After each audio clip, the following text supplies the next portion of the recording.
The Adventures of Tom Sawyer by Mark Twain, Chapter 27, Trembling on the Trail. The adventure of the day mightily tormented Tom's dreams that night. 4 times he had his hands on that rich treasure, and 4 times it wasted to nothingness in his fingers, as sleep forsook him, and wakefulness brought back the hard reality of his misfortune. As he lay in the early morning recalling the incidents of his great adventure, he noticed that they seemed curiously subdued and far away, somewhat as if they had happened in another world, or in a time long gone by. Then it occurred to him that the great adventure itself must be a dream. There was one very strong argument in favor of this idea, namely that the quantity of coin he had seen was too vast to be real. He had never seen as much as $50 in one mass before, and he was like all boys of his age and station in life, in that he imagined that all references to hundreds and thousands were mere fanciful forms of speech, and that no such sums really existed in the world. He never had supposed for a moment that so large a sum as $100 was to be found in actual money in anyone's possession. If his notions of hidden treasure had been analyzed, they would have been found to consist of a handful of real dimes and a bushel of vague, splendid, ungraspable dollars. But the incidents of his adventure grew sensibly sharper and clearer under the attrition of thinking them over, and so he presently found himself leaning to the impression that the thing might not have been a dream after all. This uncertainty must be swept away. He would snatch a hurried breakfast and go and find Huck. Huck was sitting on the gunwale of a flatboat, listlessly dangling his feet in the water and looking very melancholy. Tom concluded to let Huck lead up to the subject. If he did not do it, then the adventure would be proved to have been only a dream. "Hello, Huck." "Hello yourself." Silence for a minute. "Tom, if we'd have left the blamed tools at the dead tree, we'd have got the money." "Oh, ain't it awful?" "'Tain't a dream, then. 'Tain't a dream. Somehow I most wish it was. Dogged if I don't, Huck." "What ain't a dream?" "Oh, that thing yesterday. I've been half thinking it was. Dream. If them stairs hadn't broke down, you'd have seen how much dream it was. I've had dreams enough all night, with that patch-eyed Spanish devil going for me all through 'em. Rot him."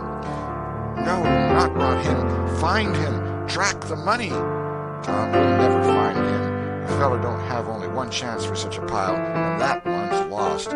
I'd feel mighty shaky if I was to see him anyway."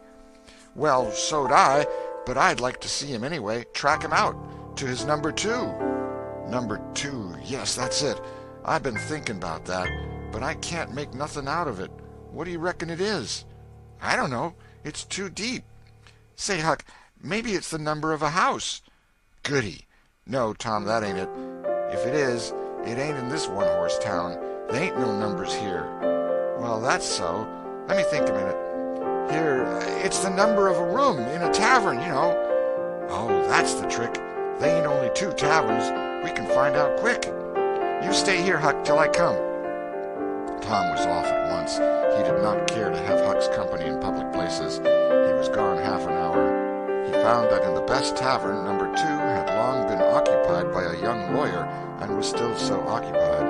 In the less ostentatious house, number 2 was a mystery. The tavern-keeper's young son said it was kept locked all the time, and he never saw anybody go into it or come out of it except at night. He did not know any particular reason for this state of things, had some little curiosity, but it was rather feeble, had made the most of the mystery by entertaining himself with the idea that the room was haunted, had noticed that there was a light in there the night before. "That's what I found out, Huck. I reckon that's the very number 2 we're after."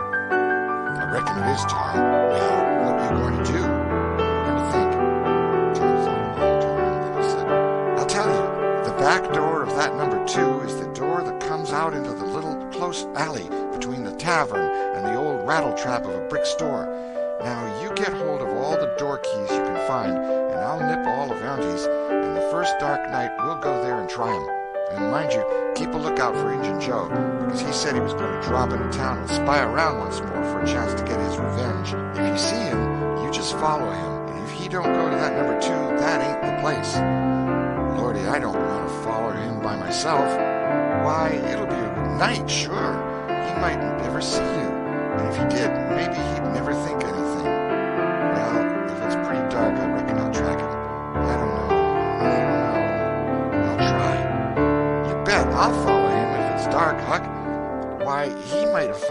out that he couldn't get his revenge and be going right after that money. It's so, Tom, it's so. I'll follow him. I will, by jingoes. Now you're talking.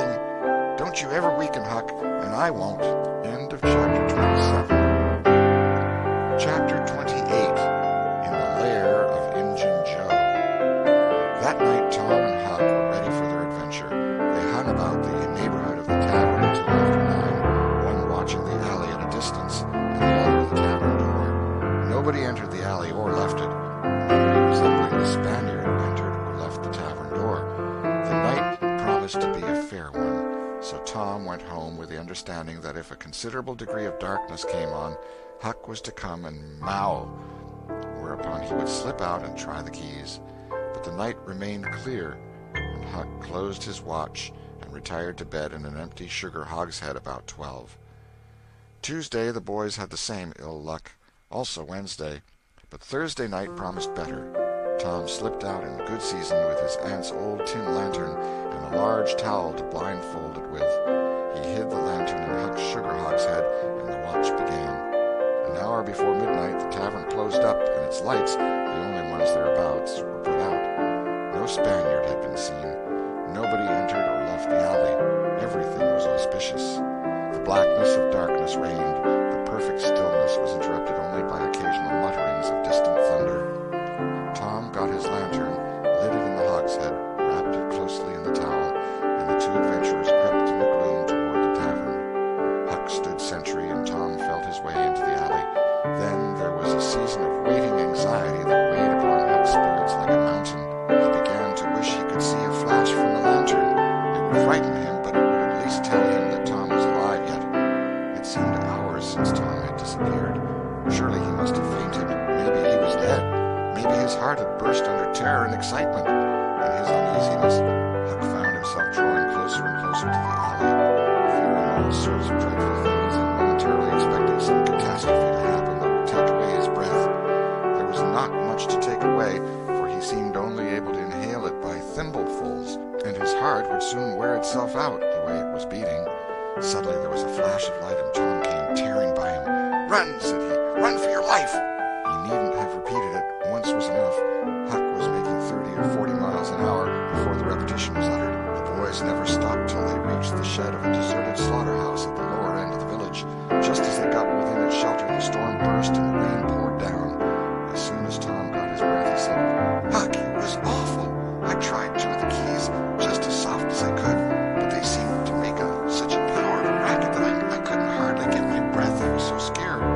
They wouldn't turn and lock either. Well, without noticing what I was doing, I took hold of the knob, and open comes the door. It warn't locked. I hopped in and shook off the towel, and great Caesar's ghost!"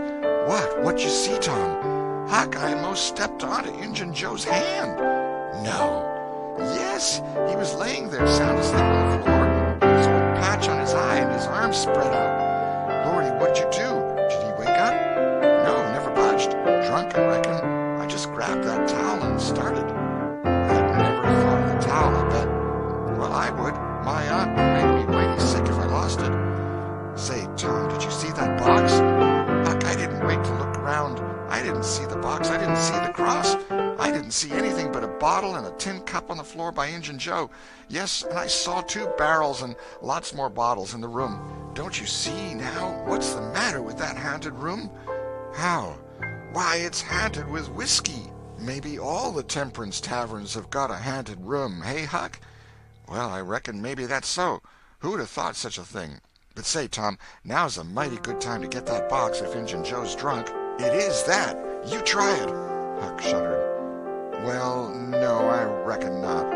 "And I reckon not, Huck. Only 1 bottle alongside of Injun Joe ain't enough. If there'd been 3, he'd be drunk enough, and I'd do it." There was a long pause for reflection, and then Tom said, "Looky here, Huck, let's not try that thing any more till we know Injun Joe's not in there. It's too scary. Now, if we watch every night, we'll be dead sure to see him go out sometime or other, and then we'll snatch that box quicker'n lightning." "Well, I'm agreed. I'll watch the whole night long, and I'll do it every night, too, if you'll do the other part of the job." "All right, I will. All you got to do is to trot up Hooper Street a block and mow, and if I'm asleep, you throw some gravel at the window, and that'll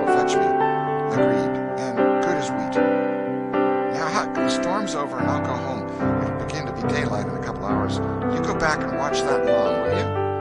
I said I would, Tom, and I will. I'll haunt that tavern every night for a year. I'll sleep all day and I'll stand watch all night. That's all right. Now, where are you going to sleep?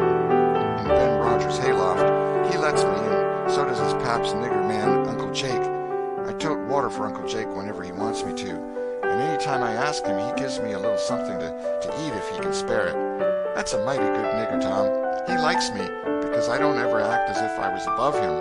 Sometimes I sit right down and eat with him, but you needn't tell that. A body's got to do things when he's awful hungry he wouldn't want to do as a steady thing. Well, if I don't want you in the daytime, I'll let you sleep. I won't come bothering round. Anytime you see something's up in the night, just skip right around and meow.